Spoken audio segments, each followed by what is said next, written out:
5 naman ho ang patay dahil sa dengue dito sa lalawigan ng Pangasinan. Para sa detalye ng balitang yan, makakasama natin ngayong umaga, Idol Matthew Pacheco. 5 na ang nasawi dahil sa sakit na dengue sa lalawigan ng Pangasinan. Ayon yan sa tala ng Department of Health Center for Health Development Region 1. Sa tala ng kagawaran, sumipa ng 114% ang kaso nito sa unang 2 buwan ng taon.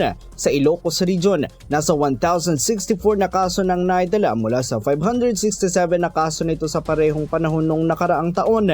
Nangunguna naman ang Pangasinan sa may napakaraming kaso na pumalo na sa 529, 220 sa La Union, 167 sa Ilocos Sur, 83 sa Ilocos Norte at 35 naman sa Dagupan City. Patuloy naman ang pananawagan ng kagawaran sa 4 o'clock habit upang mabawasan ang mga kaso nito. Samantala, ilang ospital na sa Ilocos Region ang inactivate na kanilang mga dengue fast lane para sa agarang pagresponde ng mga tinamaan nito. Kasama mo mula rito sa IFM Dagupan, ito si Idol Matthew Pacheco, Tatak IFM.